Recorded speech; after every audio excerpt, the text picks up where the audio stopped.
మన యొక్క బలహీనతని అమ్మవారికి చెప్పుకోవడం, అది శత్రువు అన్న భావన మనకు ఉండాలి. అది మనని పాడు చేస్తోందన్న భావన కలిగి అమ్మవారికి చెప్పుకుంటే ఉత్తరక్షణ ప్రయోజనం కలుగుతుంది. అందుకే సాధన యందు ఏ ప్రయోజనమో శరణాగతి యందు అదే ప్రయోజనం. రెండూ చివర ఒకచోటే కలుసుకుంటాయి. మీరు చూడండి, నేను తరచుగా చెప్తుంటా ఇదే ఉపమానాన్ని. ఒక మహారాజు యుద్ధానికి వెళ్ళాడు. యుద్ధానికి వెళ్ళి యుద్ధం చేస్తుంటే పక్కన ఒక సైనికుడు కనపడ్డాడు. ఆ సైనికుడు వంక చూశాడు, ఒరే రాత్రి 9 గంటలకు ఒక్కసారి నన్ను శిబిరంలో కలుసుకో అన్నాడు. ఆ సైనికుడు అన్నాడు, రాత్రి మిమ్మల్ని కలుసుకోవడానికి మంత్రులు, దండనాథులు, మీ దగ్గర ఉన్నటువంటి ఇతరమైనటువంటి సామంతరాజులు, సేనాపతులు, ఇతర అధికారులు అంతమంది ఎదురు చూస్తుంటారు, నన్ను ఎవరు లోపలికి రాణిస్తారు సామాన్య సైనికుడిని అన్నాడు. వెంటనే ఆయన ఇలా బొడ్డులోంచి తీసి ఓ ఉంగరం విసిరాడు. నువ్వు ఇది చూపించక్కర్లేదు, ఇది పట్టుకుని తిరుగుతుంటూ నా శిబిరం పక్కన వాళ్లే తీసుకొస్తారన్నాడు. చూశాడు, అది రాజముద్రిక కాదు, శత్రురాజముద్రిక. అది రాజముద్రిక అయితే పర్వాలేదు చూపించి వెళ్ళొచ్చు, అది శత్రురాజముద్రిక. ఏం చూపించద్దన్నాడు కదా, అది పట్టుకుని రాత్రి అక్కడ 8:30కి ఆ శిబిరం పక్కన తిరుగుతున్నాడు. నువ్వు ఎందుకురా ఇక్కడ తిరుగుతున్నావు అని అడిగారు. మరి రాజుగారు పడుకున్న శిబిరం అంటే అక్కడ భద్రతా వ్యవస్థ ఉంటుంది కదండి, ఇక్కడ ఎందుకు తిరుగుతున్నావు అన్నారు. అబ్బాయి ఏం లేదు అన్నాడు, మాట్లాడలేదు. వెతికారు ఒళ్ళంతా, ఎందుకు ఇలా తిరుగుతున్నాడు ఇక్కడ అనుమానం వచ్చి వెతికేటప్పటికి శత్రురాజు ఉంగరం దొరికింది. మిగిలిన వాళ్ళని అందరినీ ఆప్ చేసి ముందు వీడిని తీసుకెళ్లారు లోపలికి. మహారాజా, వీడు మీ శిబిరం పక్కన తిరుగుతున్నాడు, శత్రురాజు ఉంగరం ఉందని. మహారాజు అన్నాడు, చూసావా, నా ఉంగరం ఇస్తే అలాంటివి పుచ్చుకున్న వాళ్ళు చాలామంది ఉన్నారు వరుసలో. శత్రురాజు ఉంగరం నీ దగ్గర ఉంది, అందుకే ముందు లోపలికి వచ్చేసావు. శరణాగతి అలా పనిచేస్తుంది. ఇంద్రియములు శత్రువులైపోయాయి, మనసు శత్రువు అయిపోయింది, నన్ను సరిగా బ్రతకనివ్వట్లేదు, లౌల్యానికి గురైపోతున్నాను, పాడైపోతున్నాను అనుకుంటే ఆ విషయం నాకు కాదు చెప్పవలసింది, లేకపోతే మీ పక్క వాళ్ళకి కాదు చెప్పవలసింది, పరమేశ్వరుడికి చెప్పాలి త్రికరణ శుద్ధిగా. ఈశ్వరా, నేను పాడైపోతున్నాను, జోక్యం చేసుకోండి అని చెప్పాలి. పెద్దలైన వారందరూ అలా చెప్పారు ఈశ్వరుడితో.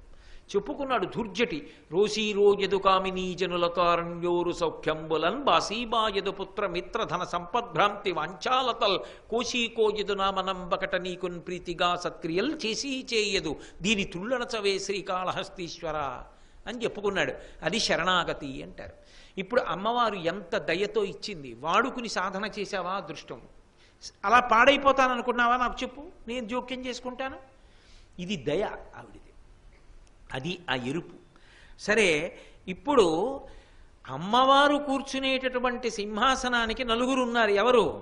3 మీకు తెలిసిన వాళ్ళు. సృష్టికర్త బ్రహ్మ, ఆయన కొత్తగా శరీరాలను ఇస్తూ ఉంటాడు. చేసినటువంటి కర్మను అనుసరించి ఎవరికి ఏ శరీరం ఇవ్వాలి అన్నదాన్ని నిర్ణయం చేసి శరీరాన్ని ఇస్తూ ఉంటాడు సృష్టికర్త.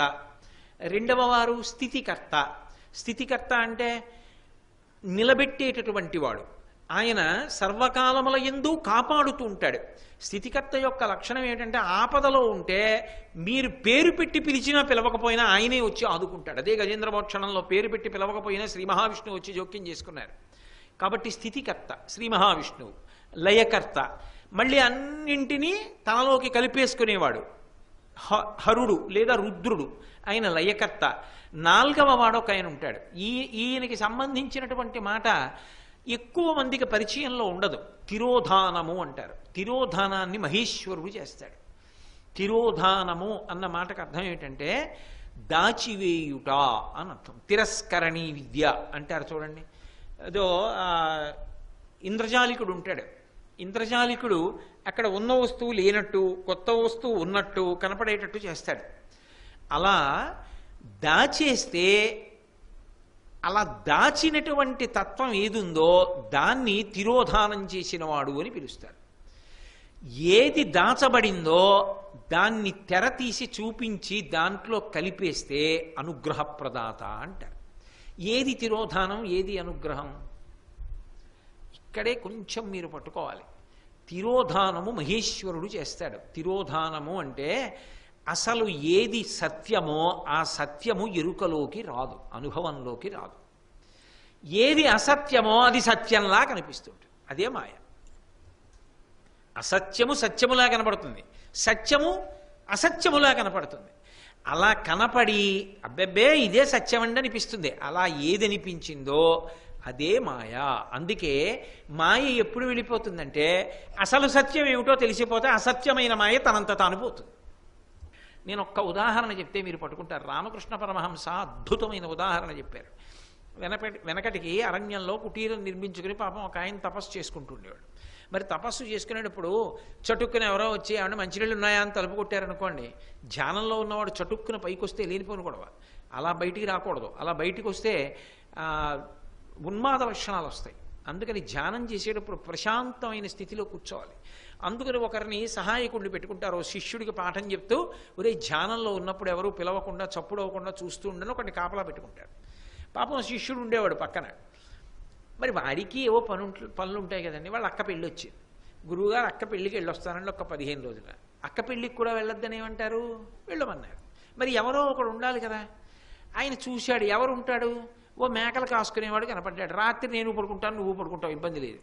రేపు పగటి పూట నీకు దొంగ జంజం వేస్తాను, నీకు మెళ్ళో ఓ యజ్ఞోపవీతం వేస్తాను, విభూతి పుండ్రాలు పెట్టుకో, బొట్టెట్టుకో, తలకాయ చింపిరిగా ఉన్నా పర్వాలేదు, స్నానం చేసి బ్రహ్మచారి దూకోకూడదు అసలు న్యాయానికి, అందుకని చింపిరిగా ఉన్నా పర్వాలేదు, గుమ్మం ముందు కూర్చో.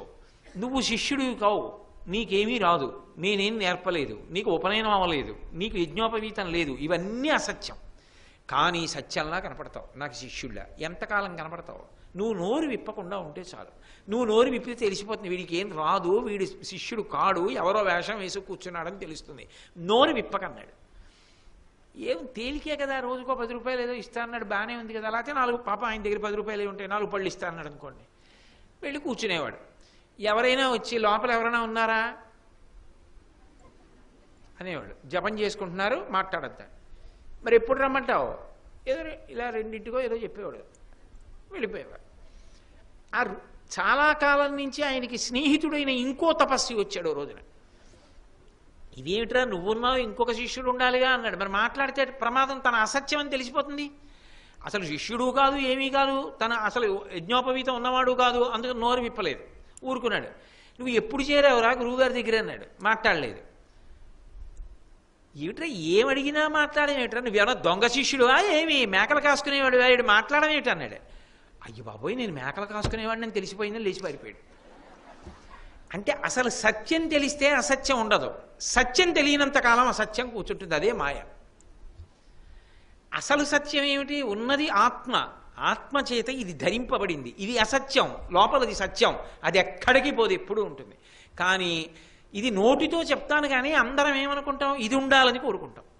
దీనికి కొంచెం గబుక్కుని చెమటట్టింది అనుకోండి, ఏమన్నా మీకు చెమటలు పడుతున్నాయా అని అడుగుతాడు. ఎందుకని, ఏమో ఏమైనా తేడా వచ్చేస్తుందేమో భయం, ఇది పడిపోతుందేమో. ఇంత వేదాంత ప్రసంగం ఒంటికి చెమటట్టినప్పుడు ఉండదు. ఎందుకని, పడిపోతానేమో, పోతోందేమో, చచ్చిపోతానేమో భయం. ఒరే చచ్చిపోందోటని ఉండదు, ముందని ఎన్ని మాటలు చెప్పాను ఉపన్యాసాల్లో. అది నేను కదా అంటాడేటప్పుడు అనడు. నిజంగా ఎరుకలోకి వచ్చినవాడు ఇది పడిపోతుంది, ధర్మం ఉంటుంది ఏమిటి, పడిపోతుంటే చూద్దాం పడిపోవడాన్ని సాక్షిగా చూస్తాడు. అదిగో అలా తిరోధానము, అసలు దాన్ని దాచి అబద్ధమైన దాన్ని సత్యమని చూపించడం, మాయలో తిప్పడం. మహామాయా విశ్వం భ్రమయసి పరబ్రహ్మ మహిషి. ఆ మాయలో తిప్పి కోట్ల జన్మలు ఎత్తించేవాడెవరో ఆయన్ని తిరోధానం చేస్తాడంటారు మహేశ్వరుడు. అలా కాకుండా ఆవిడ ఏం చేస్తుందంటే, అనుగ్రహం ఇవ్వాలనుకుందనుకోండి, లేదు పాపం వీడు చాలా భక్తితో జీవిస్తున్నాడు అనుకుంటే తెర పైకి ఎత్తేసి అసలు నువ్విది తత్వమసి, నువ్వని చూపిస్తున్న దాన్ని దీంతో కలిపి పూర్ణం చేస్తుంది. తత్వం అసి, అది నువ్వే అయ్యున్నావు అని పూర్ణుణ్ణి చేసి శివుని యందు కలుపుతుంది.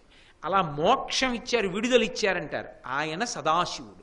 ఇప్పుడు 5 మీరు మాటలు విన్నారు కదా. ఇందులో సృష్టికర్త అయినటువంటి బ్రహ్మ ఆమె కూర్చునేటటువంటి మంచం రూపంలో ఉంటుంది. అందరి సింహాసనాల్లా సింహంలాగా చేతులు, పెద్ద మెత్తటి పరుపు అలా ఉండవు దానికి. అది మంచంలా ఉంటుంది ఆకృతి. మీరు ఎన్నో చోట్ల ఆ మూర్తుల చిత్తరువులు చూసి ఉంటారు. దానికి ఆగ్నేయంలో ఉన్నటువంటి కోడు బ్రహ్మగారు ఆ మంచానికి. అలాగే అక్కడి నుంచి వెనక్కి వస్తే నైరుతిలో ఉన్నటువంటి కోడు శ్రీ మహావిష్ణువు, వాయవ్యంలో ఉన్నటువంటి కోడు రుద్రుడు, ఈశాన్యంలో ఉన్నటువంటి కోడు మహేశ్వరుడు. సృష్టి, స్థితి, లయ, తిరోధానము 4. ఇప్పుడు దీని మీద పైన ఒక పర్యంక ఉండాలి కదా, ఒక ఆసనం ఉండాలి కదా. మీకు అర్థం అవ్వాలంటే 4ంటిని కలిపి పైన ప్లైవుడ్ ఏదో వేస్తారా, దాని మీద పరిపేస్తారా మంచం అంటే. ఆ పైన ఉన్నటువంటి పరుపు విత్ ప్లైవుడ్ పోని అనుకోండి, ఆ పైన ఉన్నటువంటి పర్యంకం ఆసనం ఏదుందో అది సదాశివుడు. ఇప్పుడు 5గురు ఉన్నారా? 4 సృష్టి స్థితి లయ తిరోధానము. 5వ వాడు ఇలా పడుకున్నట్టుగా ఉంటుంది, పరుపు రూపంలో ఉండి ముఖం కనపడుతూ ఉంటుంది. ఆ పరుపు రూపంలో ఉన్నటువంటి వాడు సదాశివుడు. ఆ 5 మీద ఆవిడ ఏం చేస్తుందంటే కామేశ్వరుడు యొక్క ఎడమ తొడ మీద కూర్చుంటుంది. దాని మీద మహాకామేశ్వరుడు కూర్చుని ఉంటాడు. ఆ మహాకామేశ్వరుని యొక్క ఎడమ తొడ మీద ఆవిడ కూర్చుని ఉంటుంది. ఇప్పుడు అలా కూర్చునున్నటువంటి తల్లిని ఏమని పిలుస్తారంటే, మనకి లలితా సహస్రనామ స్తోత్రంలో వ్యాస భగవానుడు అనేక నామాలు వాడాడాయన. పంచబ్రహ్మాసన స్థిత, 5గురు బ్రహ్మలు అంటారు. ఎవరెవరు? బ్రహ్మ, విష్ణువు, రుద్రుడు, మహేశ్వరుడు, సదాశివుడు. వీళ్ళు 5గురు. మంచం మీద ఆమె భర్త కామేశ్వరుడు, కామేశ్వరుడు యొక్క ఎడమతొడ మీద ఆవిడ. అప్పుడు పంచబ్రహ్మాసన స్థిత, పంచబ్రహ్మాసనాసీన, 5గురు బ్రహ్మలతో కూడుకున్నటువంటి మంచం మీద కూర్చుంది. అలాగే పంచమంచ అధిశాయని, 5గురితో చేయబడినటువంటి మంచం మీద కూర్చుంటుంది. పంచప్రేతాసనాసీన, వినడానికి కొంచెం ఒళ్ళు గగురు పుడిచే నామం అది. అంటే 5 శవాల మీద కూర్చుంటుంది. అదేమిటి పంచప్రేతాసనాసీన?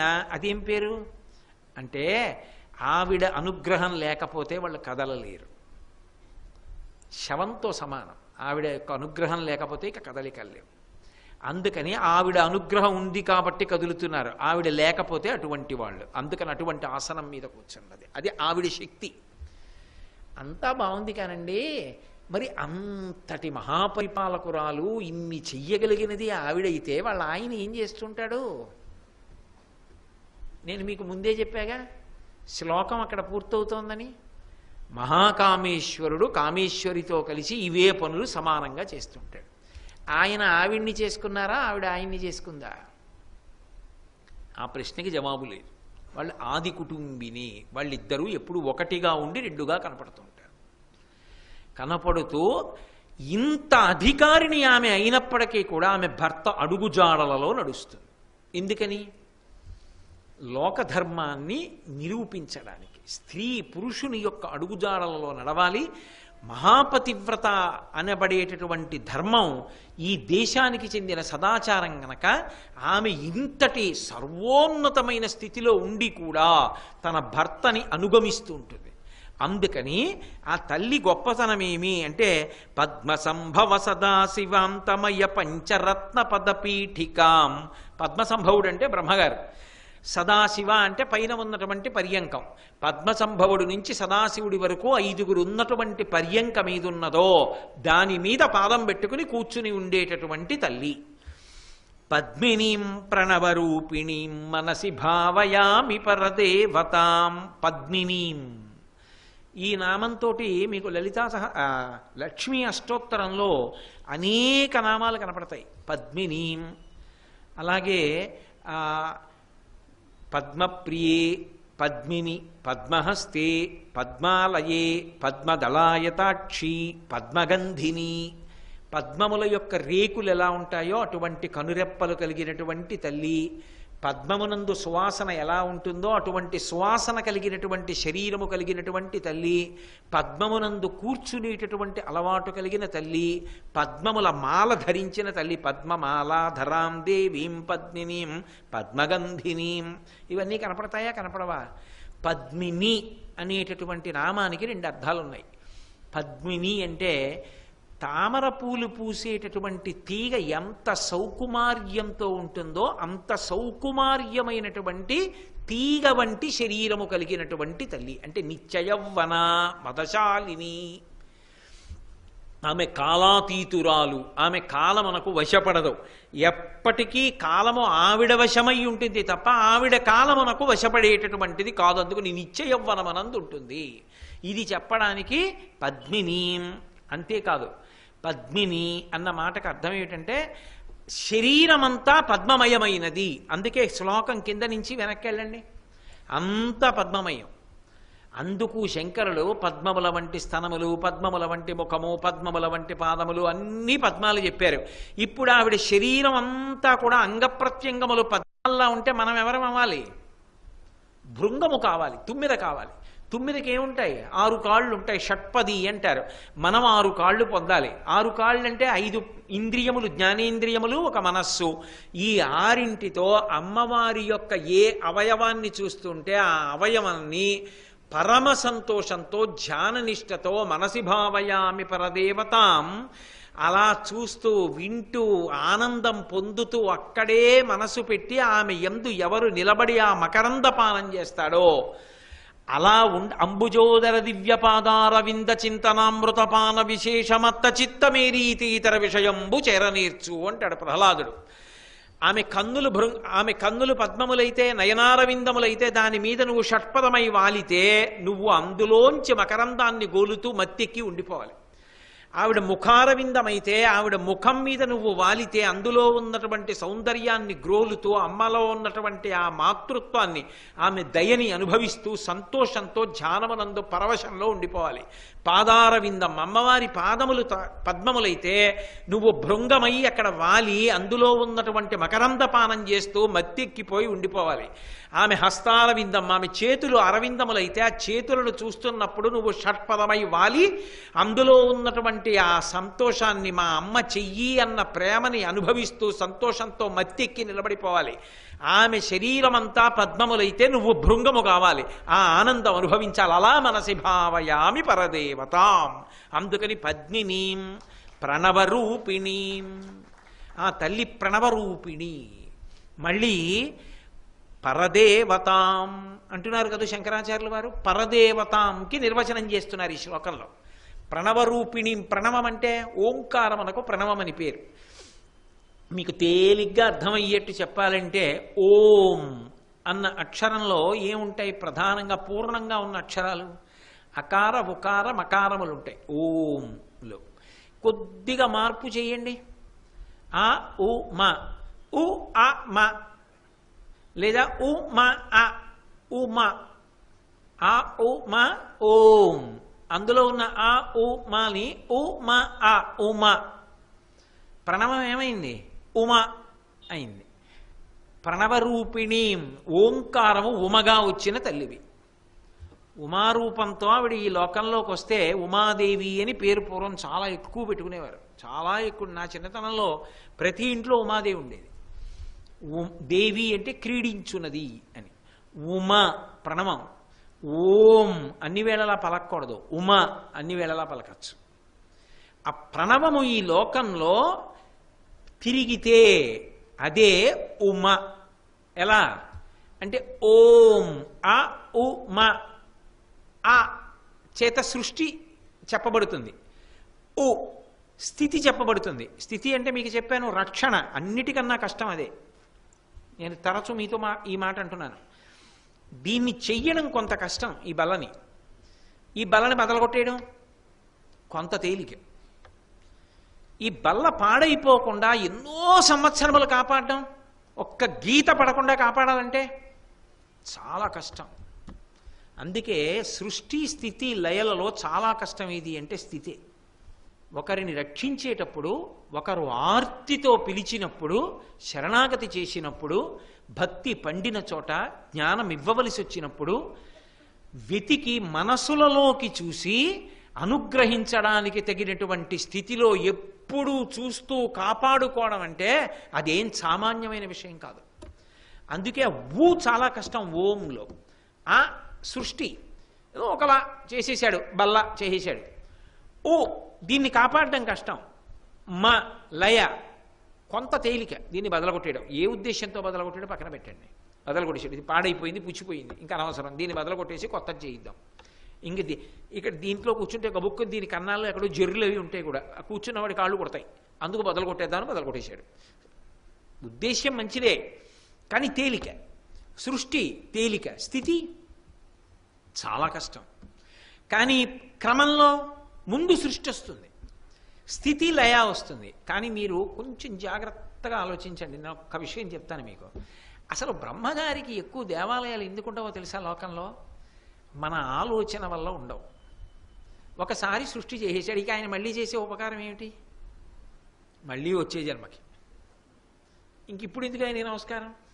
ఓసారి మనసులో ఇలాంటి దాన్ని గుడికి వెళ్ళి ఆయన పూజలు చేసినా ఏముంది, ఇంకా ఇచ్చేసాడుగా ఈ శరీరాన్ని, ఇంకా మళ్ళీ ఎప్పుడో అది నా పాప పుణ్యాలని బట్టి ఉంటుంది. ఇప్పుడు మళ్ళీ ఎందుకు ఆయన దగ్గరికి ఎందుకు? కానీ రేపు బాగుండాలి, ఇవాళ రాత్రి బాగుండాలి, ఎల్లుండి బాగుండాలి. స్థితికి ఎవరు? విష్ణువు.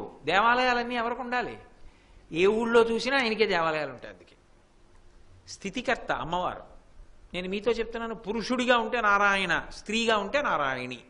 అందుకే అన్ని అమ్మవారి గుళ్ళు, అన్నీ విష్ణువు యొక్క దేవాలయాలు. ఎందుకంటే తెల్లవారు లేస్తే అవసరం. అందుకే నిద్రలేస్తూ శ్రీహరి శ్రీహరి శ్రీహరి అంటూ లేవడం, లయ పడగొట్టేయడం, ఎలాగో కల్పిస్తాడు ఆయన ఆ సమయం వచ్చినప్పుడు. ఇలా అంటే ఊరుకుంటాడా, అనకపోతే ఊరుకుంటాడా? కానీ ఒక్కందుకు మాత్రం నమస్కారం. ఎందుకంటే ఏమీ చేసుకోకుండా వెళ్ళిపోతున్నా ఆఖరణ జ్ఞానం ఇచ్చి కాపాడగలడు. రాత్రిళ్ళు నిద్రిస్తుంటాడు. ఆ నిద్ర లేకపోతే పగలు లేచి ఏం చేస్తాడు? నిద్రిస్తుంటాడు, జ్ఞానం ఇవ్వగలడు. అందుకు నమస్కారం. అందుకే తేలిగ్గా దొరికిన వాడు ఎవరంటే బ్రహ్మగారు. దేవాలయాలు ఉండవు, ఉత్సవాలు ఒకటి ఆయన చేయిస్తూ ఉంటాడని ఆయనకో పేరంతే పాపం.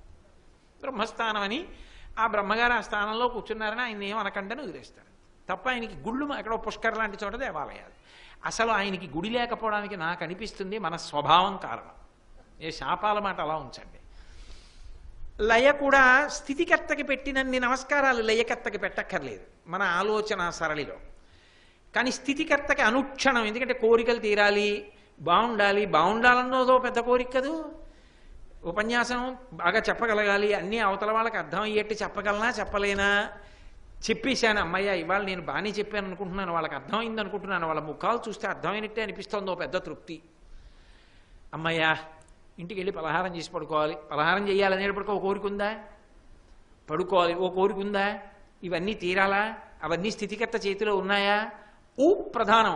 ఆ ఊ మాలో ఊ ప్రధానమై కూర్చుంటుంది. మనిషి యొక్క ఆలోచన సరళిలో స్మండి నేను చెప్పేది మామూలుగా మూడు ప్రధానం, మూడు సమాన ప్రధానం. కానీ మన జీవితానికి అన్వయంలో ఊ ప్రధానం. అమ్మవారిగా వచ్చినప్పుడు ఏమవుతుందంటే ఈ ఆ ఓ మ ఓం అయినప్పుడు ప్రణవం పరతత్వంగా నిలబడిపోతుంది, పరబ్రహ్మంగా నిలబడిపోతుంది. సృష్టికర్త స్థితికర్త ప్రళయకర్త కలిపి ఒక్క జ్యోతిగా నిలబడిపోతాయి. ఎవ్వరు సృజించు ప్రాణుల ఎవ్వడు రక్షించు త్రుంచు ఎవ్వడు అనంతుండెవ్వడు విభుడెవ్వడు వాడివిధమున మనుచు వెనుచు హేలారతుడయి అంటారు. సృష్టికర్త స్థితికర్త ప్రళయకర్త మూడు కలిపి ఒక్కటిగా నిలబడిపోతుంది పరబ్రహ్మం. అది అమ్మవారిగా వచ్చిందనుకోండి ప్రణవం, ఓ మొదటికి వచ్చేస్తుంది. అంటే ముందు మనని కాపాడడం ఆవిడ లక్షణంగా వస్తుంది. అందుకే ఆ ఊ మాలో ఊ మధ్యకి వెళ్ళింది.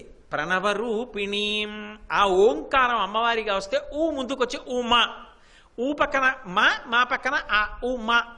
మంచి జీవితాన్ని రక్షించి ఎలా బతకాలో అలా బతికేటట్టు చేసి, శరీరం పడిపోయినా కూడా అది పడిపోవడం ధర్మం కాబట్టి పడిపోయేటట్టు చేసినా, వచ్చే జన్మలో మోక్షానికి వెళ్ళడానికి వీలైనటువంటి దగ్గర జన్మలకి తీసుకెళ్ళి ఒక మహావిద్వాంసుడి కడుపున పుట్టించి ఆయన దగ్గర చిన్నప్పటి నుంచి శాస్త్రం నేర్చుకుని భక్తితో బతికి ఇంకా ఇంకా దగ్గరికి జరిగిపోయి ఆఖరికి మోక్షాన్ని పొందడానికి వీలు కలిగేటట్టుగా చెయ్యడంలో ఆమె కృతకృత్యురాలై ముందు రక్షణతో మొదలు పెడుతుంది. కాబట్టి ప్రణవంలో ఆ ఊమా ఉన్నా కూడా ఊమాగా ఆవిడ వచ్చి నిలబడినప్పుడు అమ్మవారి రూపంగా ఆవిడ మనకి ఎక్కువ ఆదరణీయురాలు. మనం ఆవిడ కాళ్ళు పట్టుకు తీరాలి అని శంకరాచార్యుల వారు చెప్పడం. ఎందుకంటే ఊ ముందుకు వచ్చేసింది కాబట్టి. కాబట్టి ఇప్పుడు ప్రణవ రూపిణీం ఓం ఏమైంది? ఉమా అయింది. ఇంత గొప్ప తల్లి, ఇంత తల కొట్టుకున్నా నువ్వు కాళ్ళు పట్టుకోలేవా? నేనేం నిన్ను వదులుతాననుకుంటున్నావా? మళ్ళీ ఇంకో శ్లోకం చెప్తాను ఆవిడెంత గొప్పదో. అది జగద్గురువుల యొక్క అనుగ్రహం తప్ప ఇంత విశేషం ఉన్న తల్లిని మనసులో ఎందుకు పట్టుకోరా? అక్కర్లేనివన్నీ పట్టుకుంటున్నావు. ఆ ఒక్కసారి మనసి భావయామి పరదేవతాం, ఆ తల్లిని పట్టుకో. ఏవన్నీ నువ్వు పట్టుకుంటున్నావో అవన్నీ వదిలించేసి ఏది క్షేమమో ఆ పట్టు నీతో పట్టించి తాను నీ చేయి పట్టుకుని నిన్నెక్కడికి చేర్చాలో అక్కడికి తాను చేర్చేస్తుంది. కొన్ని కొన్ని సందర్భాల్లో మనం పట్టుకోవడం ప్రధానం కాదు, మన్ని పట్టుకోవడం ప్రధానం. కొన్ని కొన్ని సందర్భాల్లో మనం పట్టుకోబడడం ప్రమాదం. నేను నీళ్లలో కొట్టుకుపోతున్నాను అనుకోండి, ఓ గడ్డి పరక కనపడింది వదిలేస్తానేమిటి? దాన్నే పట్టుకుంటాను, ఏమిటి ఉపయోగం? అది నేను వెళ్ళిపోతాం. ఓ చిన్న కొయ్య ముక్క కనపడింది పట్టుకున్నాను, ఏమిటి ఉపయోగం? కొట్టుకుపోతాను. ఇప్పుడు ఓ ఈతగాడు, మంచి గజ ఈతగాడు వచ్చి నా చెయ్యట్టుకున్నాడు, అయిపోయిందంతే, నేను ఒడ్డుకి వెళ్ళిపోయాను. వాళ్ళు అక్కపోతాడు నన్ను. మొసలి పట్టుకుంది, అసలు ఇంకా అదృష్టమే అదృష్టం. ఏది పట్టుకుందన్న దాన్ని బట్టి ఉంటుంది. పట్టుకోవడమే ప్రధానం కాదు. నీళ్లలో వెళ్తున్నానండి, నన్ను ఎవరో ఒకళ్ళు పట్టుకుంటే అంతే చాలంటే మొసలు పట్టుకుంటే.